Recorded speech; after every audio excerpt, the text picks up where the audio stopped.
అందరికీ నమస్కారం. జగన్మోహన్ రెడ్డి ముఖ్యమంత్రిగా ఉన్న సమయంలో చివరి ఎన్నికలకు ఒక ఏడాది ఉందనగా ల్యాండ్ టైటిలింగ్ యాక్ట్ అని ఒకటి తీసుకొచ్చాడు.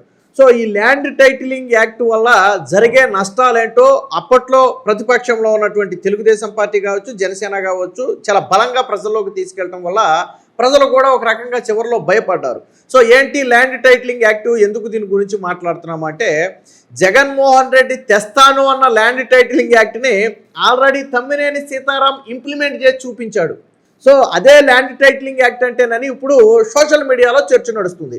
సో దీన్ని మనం కొద్దిగా డీప్గా ఎనాలిసిస్ చేస్తే నిజమేనా అనిపిస్తుంది. అంటే ఆయన ల్యాండ్ టైటిలింగ్ యాక్ట్ పేరుతో చేశాడో లేదో తెలియదు, కానీ ఆయన చేసిన విధానం as it ఈజ్గా land titling యాక్ట్కు Mudra గుద్దినట్టుగా సరిపోతుంది. ఎందుకు సరిపోతున్నామంటే గతంలో జగన్మోహన్ రెడ్డి చెప్పిన ల్యాండ్ టైటిలింగ్ యాక్ట్ ఏంటి విషయం ఏంటంటే పత్రాలు మన దగ్గర ఉండవు, రిజిస్ట్రేషన్ పత్రాలు మన దగ్గర ఉండవు, మన దగ్గర జిరాక్సులు మాత్రమే ఉంటాయి, ఒరిజినల్ పత్రాలు గవర్నమెంట్ అండర్లో ఉంటాయని చెప్పి అప్పట్లో చెప్పారు.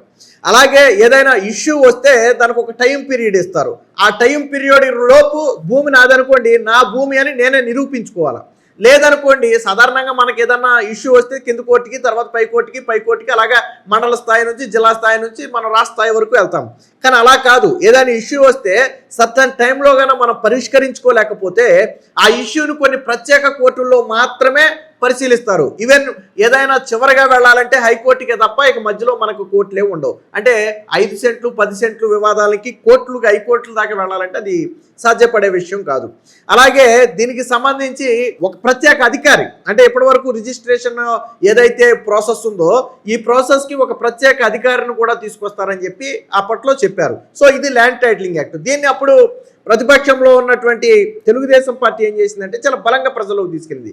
నిజంగా ల్యాండ్ టైటిలింగ్ యాక్ట్ వస్తే మీ భూమి కాదు, వైసీపీ నాయకుల చేతిలోకి వెళ్ళిపోతుంది. మీరుంటారు, మీ భూమి ఉంటుంది, రికార్డులు మీ దగ్గరే ఉంటాయి, కానీ భూమి మాత్రం మీ దగ్గర ఉండదు. ఎందుకని ఉండదంటే భూమిని లాగేసుకుంటారు. ల్యాండ్ టైటిలింగ్ యాక్ట్ అంటేనే ప్రధానంగా అది. ఈ సమస్యను ముఖ్యంగా రాజకీయ నాయకుల చేతుల్లో మన భూమి కీలుబొమ్మగా మారుతుంది. రాజకీయ నాయకులు తలుచుకుని తమ్మిని బిమ్మిని చేయగల అవకాశం ఉంటుంది. సో అలాంటి యాక్టే ఈ ల్యాండ్ టైటిలింగ్ యాక్ట్. ఇప్పుడు మనకి ఏదైనా చిన్న ఇష్యూ వస్తే మనం ఎంఆర్ఓ ఆఫీస్కి వెళ్తాం, ఆర్డీఓ దగ్గరికి వెళ్తాం, కలెక్టర్ దగ్గరికి వెళ్తాం, అవసరమైతే జిల్లా కోర్టుకి వెళ్తాం, రాష్ట్ర కోర్టుకి వెళ్తాం, హైకోర్టు, సుప్రీంకోర్టు అలాగే వెళ్తాం. కానీ ఈ ల్యాండ్ టైటిలింగ్ యాక్ట్ రావటం వల్ల అలాంటి అవకాశాలు ఉండవు. అన్నిటికీ మించి ఏంటంటే ఈ దస్త్రాలు ఏవైతే ఉన్నాయో అవి మన దగ్గర ఉండవు. సో దస్త్రాలు మన దగ్గర లేనప్పుడు ఆన్లైన్లో కానీ ఆఫ్లైన్లో కానీ దాన్ని ఎప్పుడైనా మార్చవచ్చు. సాధారణంగా దస్త్రాలు ఒరిజినల్ పత్రాలు మన దగ్గర ఉంటే దాన్ని వేరొకడు ఏదన్నా చేయడు అనే నమ్మకం మన దగ్గర ఉంటుంది.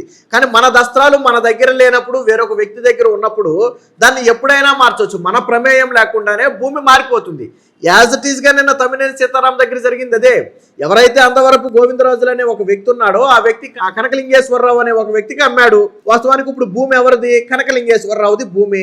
కానీ కనకలింగేశ్వరరావుని పక్కన పెట్టి అందవరపు గోవిందరాజు బతికుండగానే చనిపోయినట్టు డెత్ సర్టిఫికేట్ సృష్టించి పక్క రాష్ట్రం నుంచి ఒక మహిళను తీసుకొచ్చి ఆవిడే ఆయన కూతురు అని చెప్పి ఒక ఫేక్ ఫ్యామిలీ మెంబర్ సర్టిఫికేట్ సృష్టించి ఆ కూతురే తమ్మినేని సీతారాం కొడుకు అమ్మినట్టుగా సబ్ రిజిస్టర్ ఆఫ్లో రిజిస్ట్రేషన్ చేశారు. గోవిందరాజులు బ్రతికే ఉన్నాడు, వాళ్ళ కొడుకులు కూతుళ్ళు బ్రతికే ఉన్నారు. భూమికి ఓనర్స్ అయినటువంటి కనకలింగేశ్వరరావు ఫ్యామిలీ ఉంది, కానీ భూమి ఎవరి చేతిలో ఉంది? తమ్మినేని సీతారాం చేతిలో ఉంది. ఇదే కదా ల్యాండ్ టైటిలింగ్ యాక్ట్ అంటే. గతంలో ప్రతిపక్షంలో ఉన్నటువంటి తెలుగుదేశం పార్టీ చెప్పినటువంటి ల్యాండ్ టైటిలింగ్ యాక్ట్ ఇదే. సో మరి బహుశా జగన్మోహన్ రెడ్డి మళ్ళీ గెలుస్తాడు, గెలిస్తే ఎలాగా ల్యాండ్ టైటిలింగ్ యాక్టే కాబట్టి అదేదో ముందే ఇంప్లిమెంట్ చేద్దాం అనుకున్నాడేమో. ఇక్కడ ట్విస్ట్ ఏంటో తెలుసా? ఇప్పుడు విధానాలు కాబట్టి ఈ ఆరోపణలు అన్నిటి మీద విచారణ జరుగుతుంది, బయటకు వస్తున్నాయి. కానీ ల్యాండ్ టైటిలింగ్ యాక్ట్ వస్తే ఈ భూమి నాది అన్నవాడే నిరూపించుకోవాలి. కనకలింగేశ్వరరావే నిరూపించుకోవాలి ఈ భూమి నాది అని. కనకలింగేశ్వరరావు నిరూపించుకోవాలి ఈ భూమి నాది అని.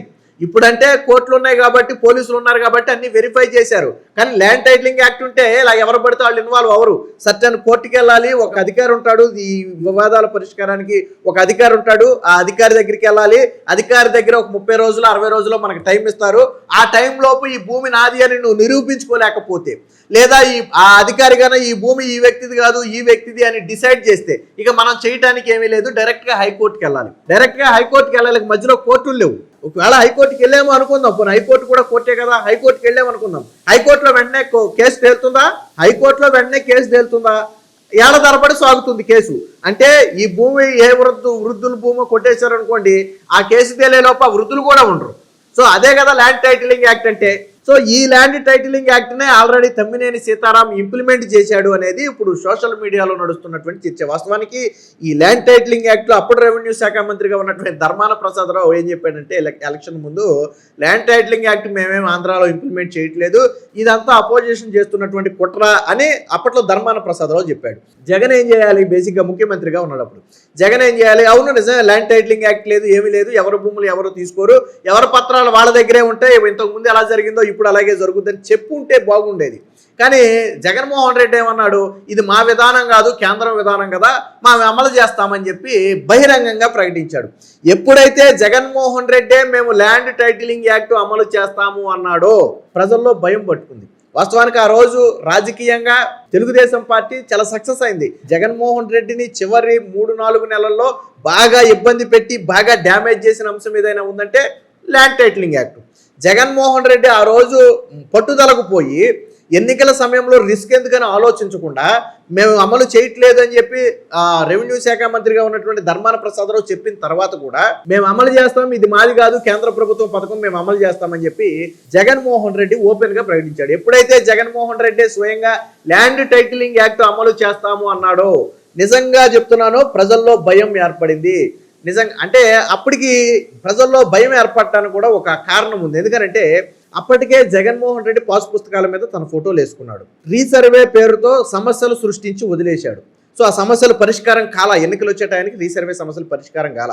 అలాగే సర్వే రాళ్ల మీద జగన్మోహన్ రెడ్డి ఫోటోలు వేసుకున్నాడు. సో ఇవన్నీ కూడా దగ్గర నుంచి గమనించినటువంటి ప్రజలకు నిజంగానే జగన్మోహన్ రెడ్డి మన భూముల్లోకి వస్తున్నాడేమో అనే ఫీల్ కలిగింది. నిజం వద్దులో రాకపోదులో మనకు తెలియదు, కానీ ఆ ఫీల్ కలిగింది.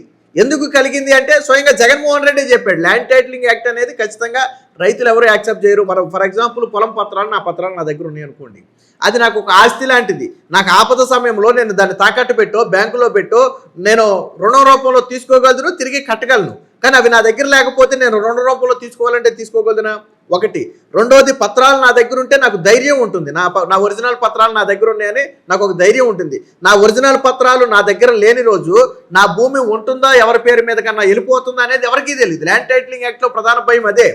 మీరు ఉంటారు కానీ మీ భూమి మీ పేరు మీద ఉండదు. మీరు రోజు ఆన్లైన్లో నా భూమి ఉందా లేదా, నా భూమి ఉందా లేదా, నా భూమి ఉందా లేదా అని చూసుకోవాల్సిన పరిస్థితి వస్తుందని చెప్పి అప్పట్లో ప్రతిపక్షంలో ఉన్నటువంటి తెలుగుదేశం పార్టీ ప్రజలకు తీసుకెళ్ళింది. ప్రజలకు కూడా నిజంగానే భయం కలిగింది. సో వాస్తవానికి ల్యాండ్ టైటిలింగ్ యాక్ట్ ఇంప్లిమెంట్ జరిగితే ఎలా ఉంటుంది అనడానికి ఈ తమ్మినేని సీతారాం చేసినటువంటి ఇదే ఒక ఉదాహరణ. చూడండి, ఇంతవరకు గోవిందరాజులు అమ్మిన వ్యక్తి బ్రతికే ఉన్నాడు. అలాగే కనకలింగేశ్వరరావు ఫ్యామిలీ కొనుక్కున్న వ్యక్తి ఫ్యామిలీ బ్రతికే ఉంది. వాళ్ళు ఎప్పుడో 88, 92లో 2 దఫాలుగా రిజిస్ట్రేషన్ చేయించుకున్నారు.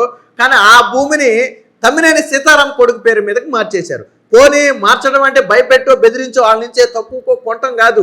ఏకంగా అసలు ఓనర్స్ అయినటువంటి కనకలింగేశ్వరరావు ఫ్యామిలీని తప్పించేసి గోవిందరాజుల దగ్గర నుంచే భూమిని డైవర్ట్ చేసి తమ్మినేని సీతారాం కొడుకు పేరు మీదకి మార్చేశారు. సో ఇది కదా తప్పు. మరి అసలు ఓనర్స్ ఎవరు? కనకలింగేశ్వరరావు ఫ్యామిలీ అసలు ఓనర్సు. కానీ ఇప్పుడు గోవిందరాజుల్ని బతుకున్న వ్యక్తిని చంపేశారు.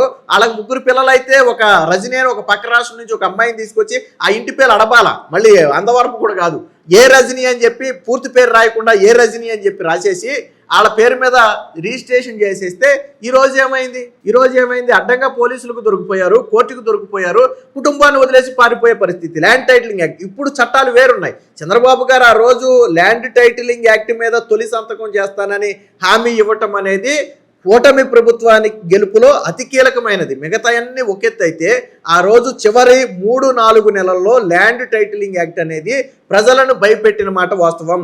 అంతకు ముందు జరిగిన పరిణామాలే దానికి దగ్గర ఉదాహరణ. ఎప్పుడైతే నేను వస్తే ల్యాండ్ టైటిలింగ్ యాక్ట్ రద్దు చేస్తానో మీ భూమి మీ చేతుల్లోనే ఉంటుంది, వేరొకరి చేతిలోకి వెళ్ళదు అని చెప్పి చంద్రబాబు గారు చెప్పారో అది ప్రజలు విశ్వసించారు. బ్రతుకుంటే బలిసాగు తినొచ్చిన పాతకాలపు సామెతలాగా అసలు ముందు భూమి అనేది మన పేరు మీద ఉంటే మనం ఏదేటి చేయొచ్చు, 6 కాలం కష్టపడో లేదా తాత ముత్తాల నుంచి వచ్చిన భూమిలో జగన్మోహన్ రెడ్డి చేతిలోనో వైసీపీ నేతల చేతిలోనో పెట్టాలని ఎవరైనా అనుకుంటారా? జరుగునో లేదో మనకు తెలియదు. బట్ ఆ రోజు జరిగిన ప్రచారం అది. అనుకుంటారా? అనుకోరు కదా. సో దాంతో భయపడ్డారు, మళ్ళీ జగన్మోహన్ రెడ్డికి ఓటేయాలంటే భయపడ్డారు. గతంలో వైసీపీ అధికారంలో ఉన్నప్పుడు చేసినటువంటి అనేక కబ్జాలు దానికి ప్రధాన ఉదాహరణ, ప్రజలను భయపెట్టడానికి ఉదాహరణగా మారాయి. సో ఇదే అసలైన ల్యాండ్ టైటిలింగ్ యాక్ట్ అంటే జగన్ మళ్ళీ గెలుస్తాడనే ఉద్దేశంతో బహుశా తమ్మినేని ఈ ల్యాండ్ టైటిలింగ్ యాక్ట్ని ఇంప్లిమెంట్ చేసినట్టుగా ఉన్నాడని చెప్పి ఇప్పుడు సోషల్ మీడియాలో ఒక చర్చ కూడా నడుస్తుంది. కానీ చంద్రబాబు గారు ఇచ్చిన మాట ప్రకారం ల్యాండ్ టైటిలింగ్ యాక్ట్ని రద్దు చేశారు. సర్వేరాళ్ళ మీద జగన్మోహన్ రెడ్డి ఫోటోలను తీసేశారు, పాస్ పుస్తకాల మీద జగన్మోహన్ రెడ్డి ఫోటోలు తీసేశారు. ఇప్పుడు బ్లాక్ చైన్ టెక్నాలజీ ద్వారా అంటే భవిష్యత్తులో జగన్ లాంటి వ్యక్తులు వచ్చినా మీ భూములకు రక్షణ ఉండాలనే ఉద్దేశంతో బ్లాక్ చైన్ టెక్నాలజీ తీసుకొస్తున్నారు. వన్స్ మన రికార్డులు కన్నా ఇందులో అప్లోడ్ చేస్తే, మన భూమి వివరాలు ఇందులో అప్లోడ్ చేస్తే ఏ చిన్న మార్పు చేయాలన్నా మన పర్మిషన్ ఉండాలి. మన మొబైల్ నెంబర్లకే ఓటీపీలు వస్తాయి, పాస్వర్డ్లు కూడా మన దగ్గరే ఉంటాయి. సో సంబంధిత అధికారి మన దగ్గరికి వచ్చి మన అనుమతి తీసుకున్న తర్వాత తప్ప అందులో మార్పులు చేర్పులు చేయలేని ఒక పరిస్థితిని తీసుకొస్తున్నారంటే ఆన్లైన్లో ఎవరు పడితే వాళ్ళు అధికారులతో చేతులు కలిపేసి మార్చడం కుదరదు. సో బ్లాక్ చైన్ టెక్నాలజీతో ఇప్పుడు పాస్ పుస్తకాలు కూడా తీసుకొస్తున్నారు. మొత్తంగా ఇదే గతంలో జగన్ చెప్పిన ల్యాండ్ టైటిలింగ్ యాక్ట్ అని చెప్పి ఇప్పుడు సోషల్ మీడియాలో ప్రచారం అయితే జరుగుతుంది. సో మీరేమంటారు? తమ్మినేని సీతారాం చేసింది ల్యాండ్ టైటిలింగ్ యాక్ట్ అని అంటారా? అలాగే వీడియో ఎలా ఉందనేది కామెంట్ రూపంలో తెలియజేయండి.